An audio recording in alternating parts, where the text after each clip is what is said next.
Turma do Propósito, que alegria estar com você aqui mais um dia, meu irmão, com a sua família. Sou muito agradecido por me permitir chegar até você aí através desses vídeos diários e compartilhar com vocês o que Deus tem colocado aí no nosso coração. Um domingo maravilhoso, um dia em que nós tiramos para poder servir ao Senhor, estar junto com os nossos irmãos, louvá-lo, cantar, adorar.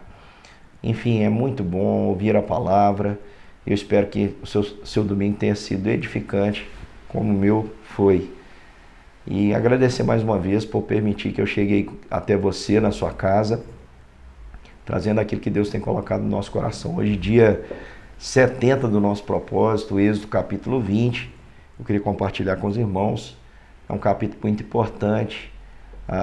Todo cristão deve ter esse capítulo em mente, porque é a lei que Deus entregou a Moisés. Êxodo capítulo 20. Quando te perguntarem onde estão os 10 mandamentos, você vai lembrar 10 mais 10, 20. Êxodo capítulo 20. Lembrar que está em Êxodo é fácil, porque é onde mostra a história de Moisés. É só você lembrar 10 mandamentos, 10 mais 10, 20. Êxodo 20 está lá. Os mandamentos que todo cristão também deve procurar saber, todos os mandamentos. Quais são? Não terás outros deuses diante de mim. Não farás para ti imagem de escultura, nem as adorarás, nem a elas prestará culto. Não tomarás o nome do teu Deus em vão, porque Deus não terá por inocente quem tomar o seu nome em vão. Guarda o dia de sábado para o santificar. 6 dias trabalharás e farás toda a tua obra. No 7º é dia do Senhor. Honra teu pai e tua mãe, para que se prolonguem os dias sobre a terra que o Senhor teu Deus te dá. Não matarás, não adulterarás, não furtarás, não dirás falso testemunho contra o teu próximo e não cobiçarás. Os mandamentos, eles mostram para nós a natureza de Deus. E como Deus, ele exige a nossa adoração e a nossa obediência. Não há como obedecer a Deus, verticalmente falando, os mandamentos apontam para cima, e não viver bem com o meu próximo. Tanto é que a Bíblia vai dizer o seguinte: se eu digo amar a Deus, a quem eu não vejo, e odeio o meu irmão a quem eu vejo, isso é mentira. Porque eu não posso amar a Deus que eu não vejo se eu não amo o meu irmão a quem eu vejo. Portanto, os mandamentos, obedecer a Deus, é também cuidar do próximo.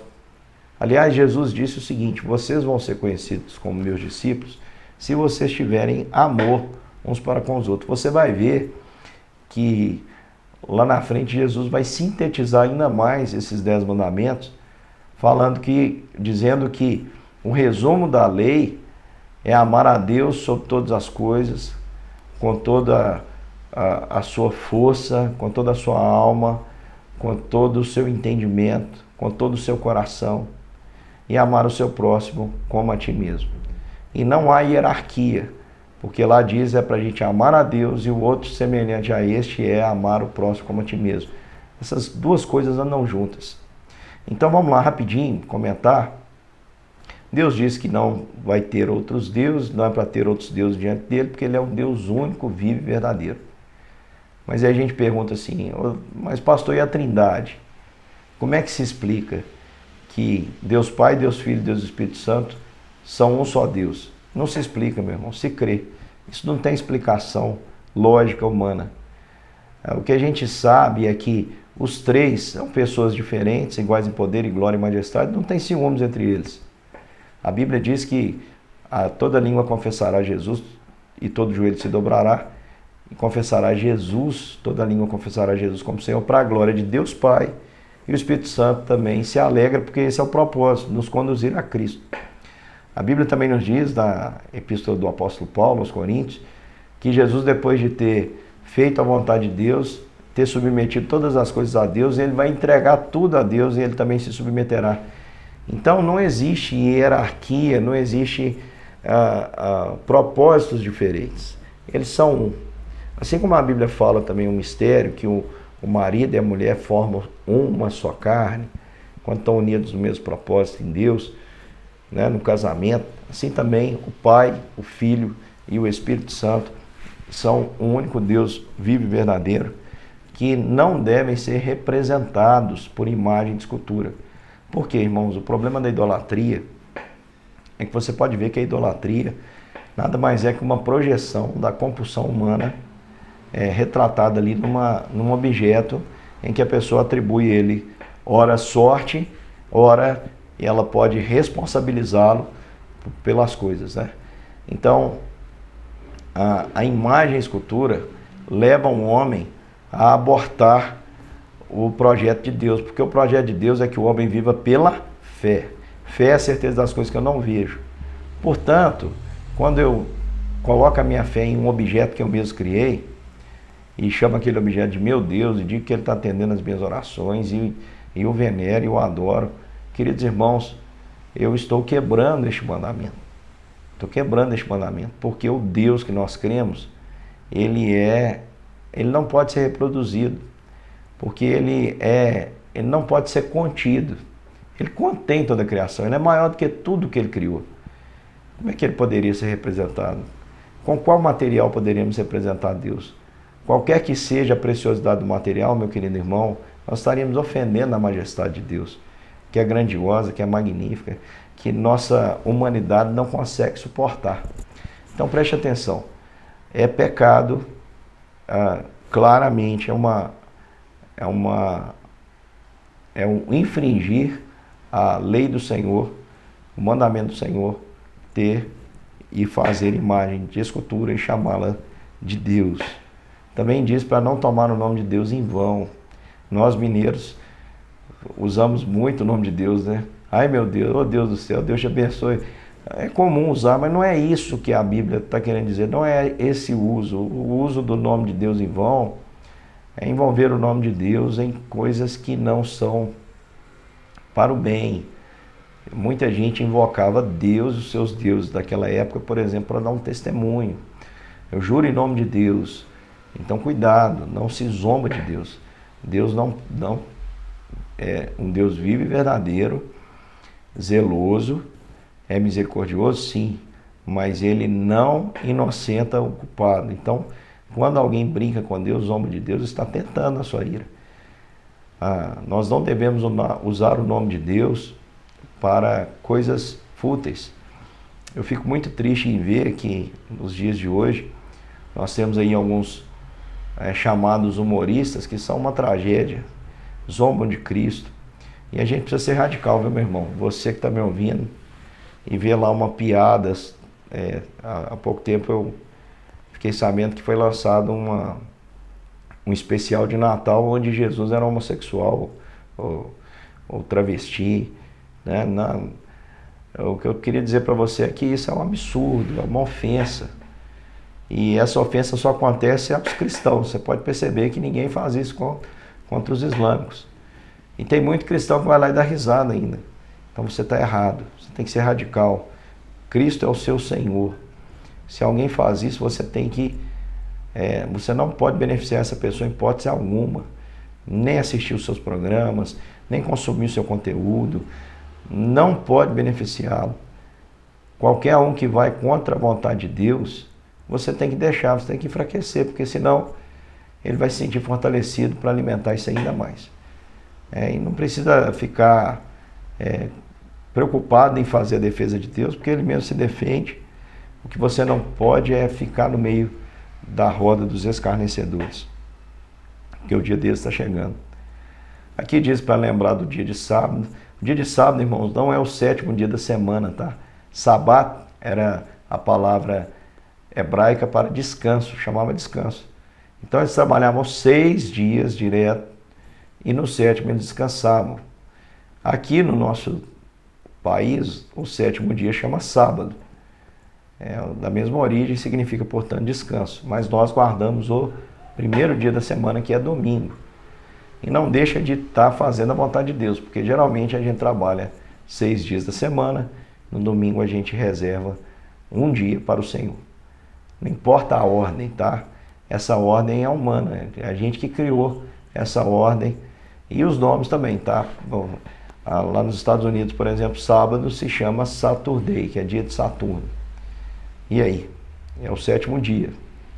Então, queridos, essa ordenança da gente de tirarmos um dia para aprendermos o Senhor, consagrarmos ao Senhor, é um mandamento perpétuo. Hoje, pela graça de Deus, nós entendemos que todos os dias são do Senhor, mas há um dia reservado para encontrarmos os nossos irmãos. Nesse dia, é um dia que nós devemos refletir sobre a vontade de Deus, buscar a edificação, refletir sobre a semana que tivemos, para poder melhorar cada dia mais, começar a semana bem. Igual hoje nós estamos começando a semana, de fato, no primeiro dia. Ela não começa amanhã, ela começa hoje, na presença do Senhor, para que a gente possa vencê-la aí e andar na presença dele durante todos esses dias que virão aí nessa semana. Honra teu pai e tua mãe. Honrar pai e mãe não significa concordar com eles em tudo, mas significa que você deve a eles obediência, você deve tratá-los bem, você deve assisti-los em tudo que eles precisam. São seus pais, são representantes de Deus sobre a sua vida, e naquilo que você acha que eles estão errados, você vai honrá-los, melhorando eles na sua vida no dia de amanhã. Deus permite que seus pais tenham falhas e defeitos para que você possa aperfeiçoar. Tem muita gente que não honra o seu pai e sua mãe, quando viram pai e uma mãe, não cumprem o seu papel como genitores. O papel de pai e mãe é muito importante e ele precisa ser honrado pelos filhos. Os filhos precisam reconhecer que o pai e a mãe são aqueles que Deus colocou primeiramente na vida deles para fazer esse processo que a Bíblia nos manda, que é o discipulado. Nós, pais, é que discipulamos nossos filhos. Devemos conduzir os nossos filhos a Cristo. Portanto, os nossos filhos devem nos ter com máximo respeito, máximo temor, como representantes mesmo de Deus, que os amam ao ponto de dar a vida por eles, assim como Deus também nos ama nesse sentido. Não matarás. Jesus aqui abre muito o leque. Matar, a gente tem que entender que não é só tirar a morte, a vida da pessoa, fazê-la parar de respirar, o coração parar de bater, mas é também quando eu elimino essa pessoa através do meu ódio. Eu estou matando, também sou assassino. Não cometer adultério, não é apenas a conjunção carnal, mas Jesus disse que quando alguém olha com intenção adúltera para uma pessoa, impura para uma pessoa, já adulterou.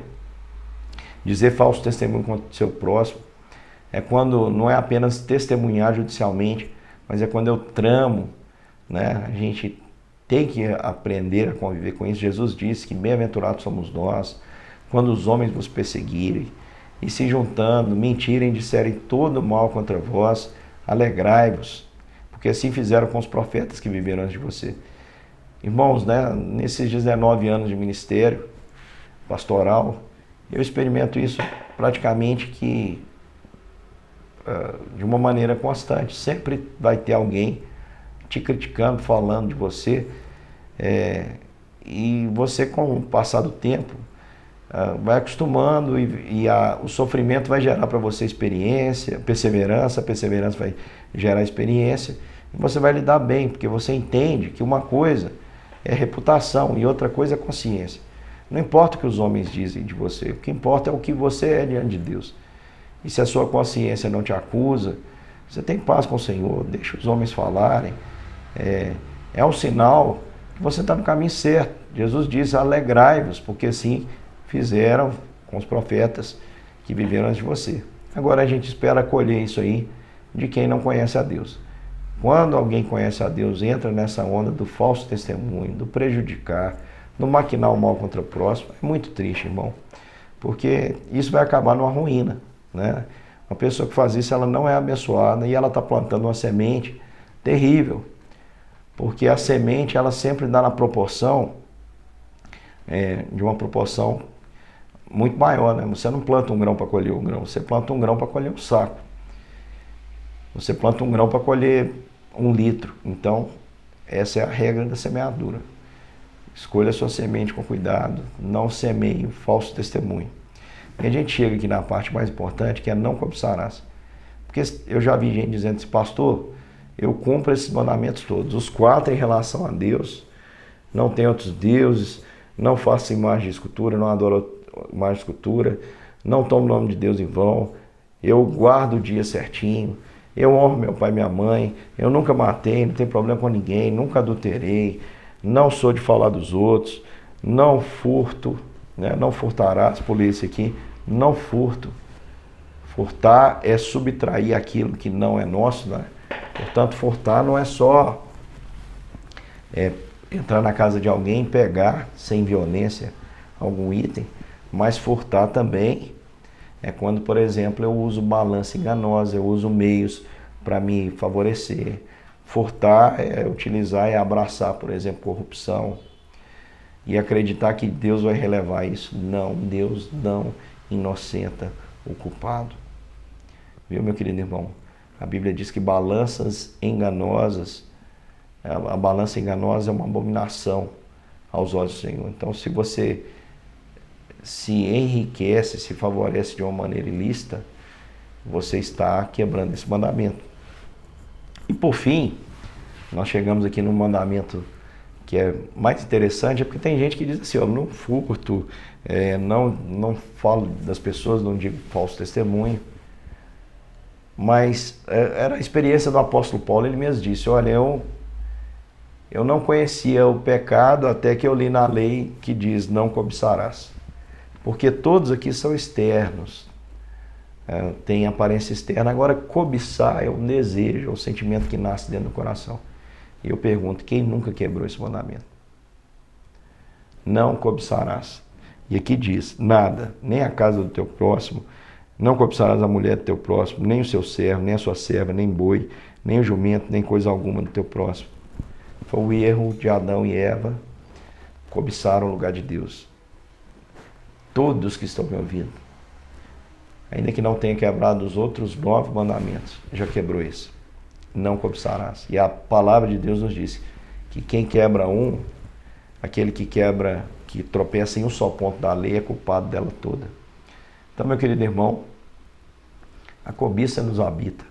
Nós precisamos lutar diariamente contra o eu, contra o seu velho homem. Todo dia você tem que ir lá e verificar se você está bem pregadinho na cruz. Deixa esse velho homem na cruz e viva a vida que Jesus tem para você. Como é que eu vou viver isso? Seguindo esses mandamentos. Pastor, mas é muita coisa para lembrar. Então, lembra do que Jesus disse. Olha, ame a Deus com todo o seu coração, com toda a sua alma, com toda a sua força, seu entendimento, e ame o seu próximo como você mesmo. Quando o Senhor entregou essas leis, que serviriam de norte, porque olha só, a lei é sobre a gente temer a Deus, vertical, e respeitar o meu próximo na horizontal. Se as pessoas vivessem isso aqui, irmãos, o mundo seria um lugar muito melhor. Você imagina as pessoas temendo um Deus verdadeiro e andando com tremor? E por causa desse tremor, os filhos não desrespeitando os pais, um lar ajustado. Você já imaginou ninguém matando ninguém, porque obedece à lei de Deus? Ninguém adulterando, ninguém traindo, ninguém dando lugar às paixões viscerais que ocupam o seu interior, ninguém subtraindo aquilo que não é seu. Uma pessoa, por exemplo, perdendo a carteira, e aí tem gente que vai lá e pega o dinheiro e fala assim, eu fiquei com o dinheiro e devolvi os documentos. E tem os ditadozinhos que o diabo inventou, né? Achado não é roubado. Meu irmão, não é isso que está aqui no mandamento, não. Tá? Você já imaginou ninguém dizendo falso testemunho? Ninguém cobiçando? O mundo seria um lugar muito melhor. Agora, o problema é que nós pecamos e carecemos. E a cobiça que nos habita dá lugar a todos esses pecados. Todos esses pecados. Aos ídolos modernos que nós dobramos, ao nome de Deus em vão, a usar o nome de Deus como uma aparência para esconder atrás de uma falsa religiosidade. E esses mandamentos, irmãos, eles servem de guia para a nossa vida. Se você quiser vivê-los, é só você fazer o que Jesus falou. Ame a Deus com todo o seu coração, alma, força e entendimento. E ame o seu próximo como você mesmo. Ou seja, aquilo que você quer que os homens façam a você, faça a eles. Você não gostaria que ninguém te furtasse, ninguém adulterasse, contra você. Você não gostaria que ninguém dissesse falso testemunho contra você. Você não gostaria que ninguém te desrespeitasse, desonrasse você como pai e mãe. Então honre seu pai e sua mãe. E cumpra os seus votos para com o Senhor e tema de todo o coração. Quando o povo ouviu isso, diz o texto aqui, que o povo foi tomado de temor, porque lá tinha trovões, relâmpagos, e o povo ouviu o som da buzina, era a hora deles se aproximarem, como Moisés tinha dito no capítulo anterior. Mas o povo falou, fala você conosco, Moisés, nós estamos com medo de Deus, para que não morramos. Então Moisés respondeu ao povo, não temais, porque Deus veio para vos pôr à prova, para que o seu temor esteja diante de vós, para que não pequeis. Ou seja, Deus fez aquilo tudo para que o povo temesse mesmo. Assim, ó, estou aqui com trovões, relâmpagos, sou um Deus vivo, não brinquem, é para que eles temessem. E o povo ficou de longe. E Moisés aproximou-se da densa escuridão, qual estava. E aí, queridos irmãos, nós vemos Moisés subindo e levando, aqui diz o versículo 22, então disse o Senhor a Moisés, assim dirás aos filhos de Israel, vós tendes visto dos céus que tenho falado convosco. Não fareis outros deuses comigo, Deus de prata, Deus de ouro, não fareis para vós. Um altar na terra farás para mim. Deus pede o altar para que servisse a ele de sacrifício. E se me fizeres um altar de pedras, não farás de pedras lavradas. E no final ele diz assim, também não subirás ao meu altar por degraus, para que a nudez não seja descoberta diante deles. Então, no final Deus diz assim para o povo, nós vamos colocar um altar aqui, onde vocês vão me prestar sacrifício, e nós estamos caminhando aqui para o momento do casamento, onde Deus dará a aliança ao povo. Vamos ver como é que vai ser esse casamento, não perca. Falei demais já, meu irmão. É um capítulo que merece essa atenção. Um grande beijo para você, fique com Deus e uma ótima semana para todos nós.